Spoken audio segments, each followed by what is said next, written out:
বললেন যে পেইড যেহেতু আপনি যেহেতু টাকা পান সেহেতু নেগেটিভ হলেও পজিটিভ বলতে হয় কিছু কিছু ক্ষেত্রে। আপনি তো মানুষ তাই না? মানুষ তো হ্যাঁ অবশ্যই। মানুষ হিসেবে আপনার দায়িত্ব আছে না অন্য মানুষের কল্যাণ কামনা সেটা করা? অবশ্যই, সেটা তো আপনি অবশ্যই। তারপরও আপনি ভুল তথ্য দিয়ে মানুষকে মিসগাইড করেন কেন? বাট আমি যখন ট্রাই করেছি আমি কখনো মানে এলোমেলো কিছু দেখি টাকা নাই। পেলে আপনি এলোমেলো আর দেখতে পান না, আসলে যখন মানে এটা কি বলবো, মাথা তখন ঠিক থাকে না টাকার কারণে, না সেটা না, রিভিউ তখন ভালো হয়ে হ্যাঁ, থাকে। আমরা তো ওইভাবে বিস্তারিত ঘেটে দেখতে পারি না। আমরা তাহলে যদি চাই পারেন না তাহলে বলেন কেন যেটা ভালো? খাবারের টেস্ট যদি ভালো পাই, বাট বিস্তারিত আসলে ঘাটাঘাটি তো করা হয় না। এখন তো বুঝতে পেরেছেন ভুল হয়েছে। হ্যাঁ এটা অবশ্যই ওদের এটা এখন তাহলে আপনি যখন এই পজিটিভ রিভিউ দিবেন তখন বিস্তারিত জেনে শুনে তারপরে দিবেন, এর আগে দিবেন না। হ্যাঁ প্রত্যেকটা ফুড ব্লগারই সেটা উচিত, বাট আমাদের মানে জেনারেশনটা এখন কি হয়ে গেছে, ফুড ব্লগারদের যেখানে টাকা পায় সেখানে ভালো review দেয়। এখানে তো সমস্যা হ্যাঁ, আছে, এটাই নৈতিক হচ্ছে অবক্ষয় সমস্যা। হয়ে ঘটেছে না? সেটাই আর কি। বাট নীতি নৈতিক কথা বলতে একটা কোশ্চেন আছে। হ্যাঁ, বাট আজ পর্যন্ত আমি রাব্বানিতে খারাপ কিছু পাই নাই। But এই আজকে first কি time। দেখলেন? আজকে দেখলাম আজকে। আজকে আপনিও ফুড ব্লগার? না না না না। আমি দেখলাম আর কি, আমি রাব্বানিতে খাওয়া দাওয়া করছি। ও রাব্বানিতে খাওয়া দাওয়া করে আর কি। আমি আজকে মেনলি আসছিলাম পাশের উনি restaurant। আপনার সাথে আসছেন মনে হয়? হ্যাঁ আমার জন্য।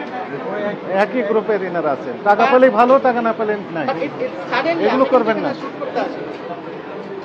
শুধু একটা প্রশ্ন রাখতে চাই, সেটা হলো যে মনে করেন আপনার এই রিভিউ দেখে 10 জন মানুষ খাইতে আসলো, 5 জন মানুষের শারীরিক অসুস্থতা হলো, আপনি যে পেইড ভাবে যেভাবে প্রমোশন করেন সেটা কি তার ক্ষতিপূরণ দিতে পারবেন?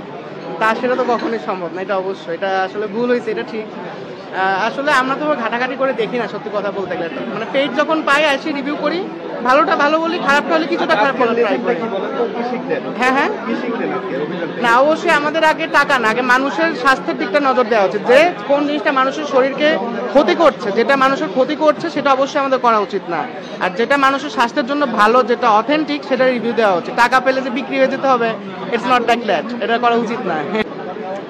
ফুড আপে আমার সমস্যা না, আপনার মানে ব্লগার যারা তাদের উদ্দেশ্যে না, প্রত্যেকটা ফুড ব্লগারের মানে হিসেবে আমি বলবো যে এখন বড় থেকে ছোট যে কয়জন ফুড ব্লগারই আছে, পেমেন্ট পেলেই তারা কি মানে রিভিউ দিয়ে দেয় যে খুব ভালো, ভালো না হলেও ভালো বলে রেস্টুরেন্ট কর্তৃপক্ষে, রেস্টুরেন্টের কারণে, রেস্টুরেন্টের ওনারের কারণে ভালো না হলে বলে এটা খুব ভালো, এটা খুব টেস্টি। এটা আসলে করা উচিত না, আমাদের আগে যাচাই বাছাই করা উচিত ফুডটা কেমন, টেস্ট কেমন। প্রয়োজনে আমরা পেড রিভিউ করবো না, আমরা নিজেরা নিজেদের পকেট থেকে টাকা দিয়ে দিতে চাই।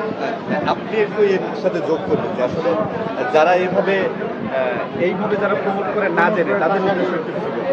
বা হলো পেইডলি যারা আনএথিক্যাল বিজনেস, উনি বলছেন না। আনএথিক্যাল বিজনেস যে পেইড জেনে শুনে তারপরে তো প্রমোট করা উচিত, তাই না? এই রেসপন্সিবিলিটি না নিতে হবে। না জেনে শুধু টাকা পেলাম আর ভালো বললাম, এটা তো অ্যাকসেপ্টেবল হবে না।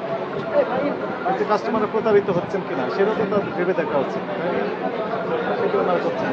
যদি উনি ফ্র্যাঙ্কলি স্বীকার করলেন যে টাকা যখন পান তখন দেখা যাচ্ছে কি বললেন উনি, নেগেটিভকে পজিটিভ বলে ফেলেন।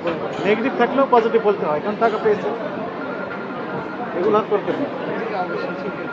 চলেন।